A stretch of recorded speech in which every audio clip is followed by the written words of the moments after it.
اس وقت ہم صوبہ خیبر پختونخوا کے سب سے بڑے متاثرین کیمپ جلوزی نوشیرہ میں موجود ہیں، جہاں پر ممندی ایجنسی باڑہ اور باجوڑ کے 1,20,000 آپریشن سے متاثرہ افراد رہائش پذیر ہیں۔ سردیوں کی آمد کے ساتھ متاثرین کی تکلیف مشکلات میں اضافہ ہو رہا ہے۔ متاثرین کا کہنا ہے کہ حکومت نے ہمیں ان کیمپوں میں ڈال کر بلا دیا ہے۔ سخت سردی کی وجہ سے ہمارے بچے بیمار ہو رہے ہیں۔ NGO کی جانب سے بھی ہمیں کوئی امداد نہیں مل رہی ہے اور امداد کا جو سلسلہ تھا وہ اب ختم ہو چکا ہے۔ ان متاثرین کا کہنا ہے کہ حکومت ہماری پوری طور پر ہمارے علاقوں میں امن قائم کر کے تاکہ ہم وہاں پر اپنے گھروں کو واپس جا سکیں۔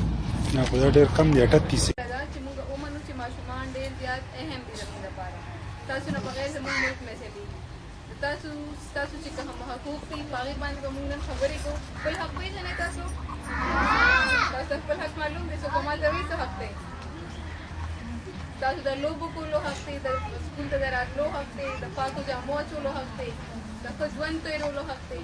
په دې ورځ باندې نن ستاسو د حق باره کې خبرې کېږي او صرف ستاسو خبرې به کېږي او کومې خبرې چې دلته څوک راځي او تاسو نه خوښېږي یا تاسو وایئ چې تاسو خپله خبرې وکړئ نو تاسو به وایئ. نو نن چې دا خاص ستاسو د ورځ ده د JCDS او یونیسف تعاون سره دا ورځ موږ نن ستاسو په دې ځکه چې ډېره ښکلې په ما خو ډېره ښکلې لګي او امید لرم چې تاسو به هم دا ډېره زیاته خوښه کوي. نو کافي نوم دوی ورکړی خیراتي او دې کې حصه اخیستونکي د اکرام، زاهد، عمران او خالد. زه زاهد دې تپاس کوم چې د هغوی ټیم راشي او خاکه پېش کړي.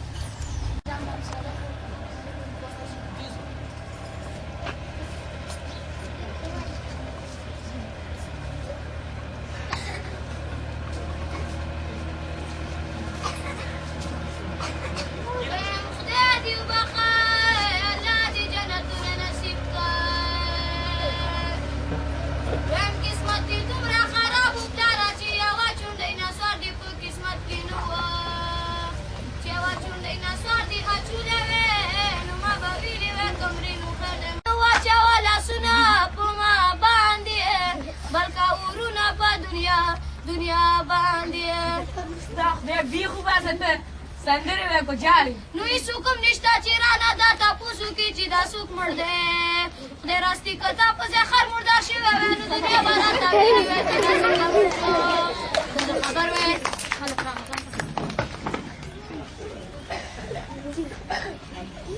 ما دا بلاټي په سمشو داسې چالو چې بیګې دال خوړلې وه زما بامبل خواته و چې دې کې ناګهانه یو ډه شو ما وې که چا ټوپک لنچر خلاص کړو نو چې کاته مې نو تېغ پې غځولې وې دا اوس دې مړې نه تپوس وکړه چې دا ډز د څه و خو بنده عاجز دی تپوسونه مه کوئ دی په رښتې خاندئ ځکه چې ډېر ښه کار تېر شوی دی که څه امداد هم دې هڅه کېږي چې راکړئ چې خښې کوو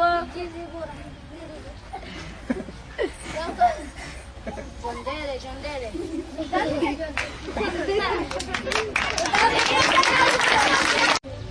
دغه ناسور څه شی دی؟ دغه نشه ده. دغه نشې حوالې سره زموږ هغه میسج لغون تاسو اور سره واورئ چې دلته څه کول پکار دي. تپاس کوم چې راشي او خاکه پیش کړي. تیز اواز سره تیز اواز دی.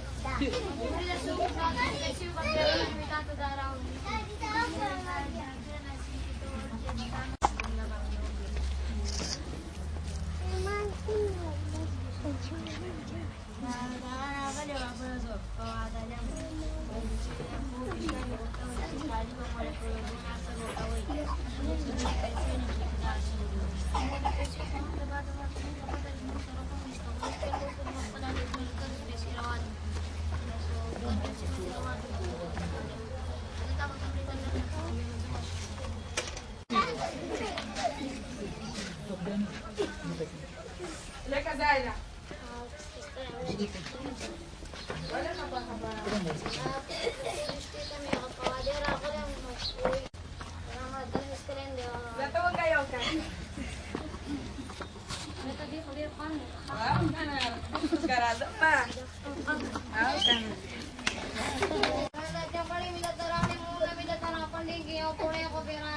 Mama apa nih cerita punya kini? Bang siapa apa nih cerita punya kini?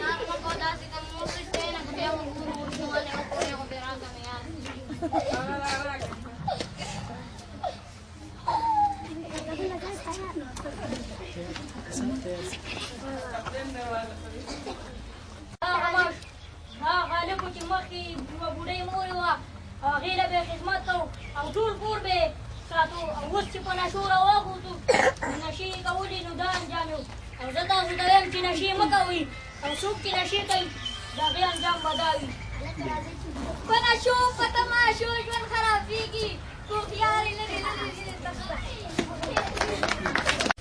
ہماری تنظیم jobs creating development society UNICEF کی مدد سے پشاور میں اور نوشہرہ میں بریک کلن میں جہاں اینٹ بنتے ہیں وہاں پہ بچوں کے حوالے سے کام کر رہی ہیں چائلڈ پروٹیکشن کے حوالے سے. ہم کرتے ہیں کہ چائلڈ پروٹیکشن جہاں پر جتنے بچے ہیں ان کے لیے کوئی ایسا اپرچونٹی نہیں ہے. اگر آپ دیکھ لیں تو ذاخر سے لے کر جلوزو کیمپ تک اور اس طرف 80-90 کلومیٹر پر کوئی اسکول نہیں ہے, کوئی ہیلتھ سینٹر نہیں ہے. تو یہ بچے ایک طرف ایک غربت کی وجہ سے اگر ہم تھوڑا اویئر کر لیتے ہیں تو پھر کوئی ان کے پاس یہ ذریعہ نہیں ہے کہ اسکول جائیں. تو اب صبح سے ہم 12 چائلڈ پروٹیکشن سینٹر کھولے ہیں اور چائلڈ پروٹیکشن سینٹر میں جو ہمارے فیسیلیٹیٹر ہیں ان کے بچوں کے ساتھ کام کرتے ہیں, بچوں کو چائلڈ فرینڈلی اسپیس کا حوالے سے تاکہ بچوں کے ساتھ ایک دوستانہ ماحول بھی پیدا کیا جا سکے. دوسرا ان کے والدین کے ساتھ امپورٹنس آف ایجوکیشن پہ کام کرتے ہیں کہ اگر آپ کے بچے تعلیم کر لیں تو اس مصیبت سے وہ چھٹکارا پا سکتے ہیں. ساتھ ساتھ اس پروجیکٹ میں ہم کچھ بچوں کو جو بالغ بچے ہیں 14 سال سے اوپر والے, ہم ان کے ساتھ چائلڈ اسکل ٹریننگ پہ بھی کام کرتے ہیں. اسکل ٹریننگ میں ہم ان مختلف جو ہے وہ اسکل سکھاتے ہیں. اسکل سینٹر یہ ہے کہ یہ تو نوشہرہ پشاور شہروں میں نہیں جا سکتے, تو ہم اسکل سینٹر ان کی گلیوں تک ان کے جہاں پہ ان کے سینٹر کے وہاں پہ لے آتے ہیں اور وہاں پہ ان کو ہنر سکھایا جاتا ہے تاکہ اس اینٹ بنانے کی بجائے ساتھ ساتھ ایک دوسرے ہنر سکھا کے یہاں سے تھوڑے سے نکل جائے. تو ان 12 سینٹروں میں 1500 بچے جو ہیں ہمارے ساتھ انرول ہیں. ان میں جو مختلف ایشوز پر نظر آتے ہیں, نشے کے آتے ہیں, ڈپریشن کے آتے ہیں, مختلف جو دوسرے آؤٹ آف اسکول چلڈرن ہیں, ان تمام ایشوز پہ ہم پھر ایک ریفرل سسٹم بنا لیتے ہیں. اس ریفرل سسٹم میں جو قریبی اسکول کے استاد ہیں, جو ہیلتھ سینٹر والے ہیں یا جو سوشل ویلفیئر ڈپارٹمنٹ ہے, ان کے ساتھ مل کے ان لوگوں کو ہم سکھا لیتے ہیں اگر آپ کا بچہ بیمار پڑ جاتا ہے تو کہاں لے جانا ہے, اگر اسکول پڑھنا ہے تو کہاں جانا ہے. اور جہاں بالکل ان کی بس بالکل نہیں ہے تو سوشل ویلفیئر ڈپارٹمنٹ ہمارے ساتھ اس میں یہ مدد کرتی ہے. ان بچوں کو بیت المال, زکوٰۃ سسٹم یا دوسرے حکومتی ادارے جو ہیں ان کے ساتھ منسلک کر کے ان کو تعلیم اور اسکل ٹریننگ دلا دیتے ہیں. یونیسیف اب تک جو ہے یہاں پہ ہمارے صوبے میں تقریباً 32% جو ہے پورے ملک کا چائلڈ لیبر کا 32% ہے. اس میں پاٹا نہیں ہے, اس میں فاٹا نہیں ہے. اور یہ سروے جو ہے 1996 کے بعد اسی طرح تفصیل سے نہیں کی گئی ہے. سروے اور مسلسل زلزلے کے حوالے سے, سیلاب کے حوالے سے اس میں اضافہ ہو رہا ہے کیونکہ لوگ بے روزگار ہو رہے ہیں, بیرونی امداد پہ لوگوں کا انحصار بڑھ گیا ہے. حکومتی عدم توجہ اور اسکول کے نامناسب نظام کی وجہ سے بھی بچے جو ہے اسکول سے بھاگ جاتے ہیں, وہاں داخلہ بھی نہیں لے لیتے. اس لیے ہماری یہاں پر ایک بہت بڑی انٹرونشن کی ضرورت ہے جو ان بچوں کے لیے کر لے. دوسرا, حکومت کی طرف سے ضروری ہے کہ اس پورے ایریا میں جو 70-80 کلومیٹر کا علاقہ ہے یہاں پہ اسکول اور ہیلتھ سینٹر بنانے بہت زیادہ ضروری ہے, جس کے لیے ہم کوشش کرتے ہیں کہ ان کے ساتھ ہم رابطہ کر لیں سوشل ویلفیئر کے ذریعے, یونیسیف کے ذریعے یا دوسرے ذرائع سے, اور خود بھی ان کو انوالو کر لیتے ہیں. لیکن یہ مشکل اب ہمیں نظر آ رہا ہے کہ گزشتہ 7-8 سالوں میں چائلڈ لیبر کے ساتھ کام کر کے ہم اس اپرچونٹی کو ابھی تک حاصل نہیں کر سکتے. اور بچے جب ہم پڑھ لیتے ہیں اور ہماری پروجیکٹ ختم ہو جاتی ہے تو بچے دوبارہ مجبور ہو جاتے ہیں کہ چائلڈ لیبر میں دوبارہ چلے جاتے ہیں. Thank you. میرا نام گل نذیر عامر ہے اور میں as a child protection monitor jobs creating development society کے ساتھ کام کرتا ہوں جو یونیسیف کے تھرو چلتا ہے. یونیسیف نے JCDS کے تھرو یہاں پہ چائلڈ پروٹیکشن سینٹرز کھولے ہیں جو اسپیشلی بٹاخش کے لیے بنے ہیں. یہاں پہ ہم بچوں کو جوائے فل لرننگ دیتے ہیں. چائلڈ پروٹیکشن سینٹر کو ہم سروس ہب کہتے ہیں. سروس ہب میں ایک تو اسپورٹس ایکٹیویٹیز ہوتی ہے, ایجوکیشنل ایکٹیویٹیز ہوتی ہے, اور ریفرنس میکینزم ہمارا بہت اسٹرانگ ہے کیونکہ ریفرنس میکینزم میں ہمارے پاس BCOs آتے ہیں, گورنمنٹ اسکولز آتے ہیں, اس کے علاوہ ڈفرینٹ NGOs, عشر زکوٰۃ کمیٹی, بیت المال وغیرہ آتے ہیں. تو اس کے ساتھ ہمارا رابطہ ہوتا ہے. ان بچوں کو جو مسائل آتے ہیں تو ہم ان کو ان کے پاس لے جاتے ہیں تو پھر وہ مسئلہ اس کا حل کر لیتا ہے. Okay sir. جس طرح میں نے بات کی کہ چائلڈ پروٹیکشن سینٹر, تو چائلڈ پروٹیکشن میں چائلڈ لیبر ہی آتے ہیں. تو 20 نومبر 1989 کو جو قرارداد پیش ہوا تھا تو اسی حوالے سے آج ہم یہاں پہ چائلڈ پروٹیکشن ویک منا رہے ہیں کیونکہ یہ بچوں کا عالمی دن ہے. تو اس لیے ہم نے اپنے CPCs میں چائلڈ پروٹیکشن ویک منانے کا فیصلہ کیا اور ہم چائلڈ پروٹیکشن ویک منا رہے ہیں.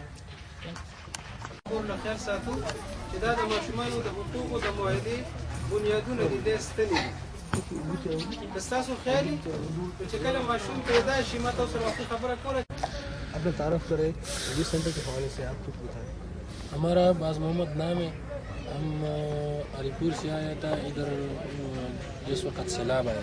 ہمارا گھر ادھر تھا, ہمارے بچوں نے بہت اچھا اسکول پڑھائی کر رہا تھا, تو ادھر سے ہم آئے ادھر اپنا کاروبار کے لیے. ادھر کاروبار کم ہو گیا, ہمارا مزدوری نہیں چل سکتا, تو ادھر جب ہم آ گیا نوشہرہ میں تو ادھر ہمارا گھر سیلاب میں ڈوب گیا. میں مجبوری سے آ گیا ادھر بٹوں میں. ہمارا بھائی ابھی اپنا محنت کرتا ہے, مزدوری کر رہا ہے, تو یہ اچھا ہو گیا کہ ان لوگوں نے ادھر سینٹر کھولا تھا, اور ہمارا بچے ادھر ابھی سینٹر میں آتا ہے, اسکول پڑھائی کرتا ہے. تو ادھر سرکاری کا کوئی بندوبست نہیں ہے, اسکول نہیں ہے, اور ہم بہت مجبور ہے کہ یار گاؤں ہم سے بہت دور ہے, ہم ادھر بچے نہیں بھیجوا سکتے ہیں, چھوٹے چھوٹے بچے. تو ہم نے 2-3 دفعہ پوچھا بھی ہے کہ یار ادھر ہم سرکاری اسکول میں اپنے بچے داخل کروانے تھے. ادھر کئی لوگوں نے بولا ہے کہ ادھر یہ گاؤں والا اسکول جو ہے نا, یہ ادھر ایک تو رش بہت زیادہ ہے, دوسرا بات یہ ہے کہ ادھر کا استاد اور ماسٹر جو ہے نا اچھے لوگ نہیں ہے, بچوں کو گالی دیتا ہے. تو ہم نے ادھر سینٹر میں جو ہے نا اپنے بچے رکھا ہوا ہے کہ ہمارا مجبوری ہے, ہم پبلک اسکول میں داخل نہیں کروا سکتے ہیں, ادھر گاڑی کا بندوبست نہیں ہے, دور ہے ہم سے. تو یہ ابھی ان لوگوں کا شکریہ ہے کہ ادھر یہ سینٹر کھولا ہوا ہے, ہمارا بچے ابھی امن میں اور اسکول پڑھائی کر رہے ہیں. جی شکریہ.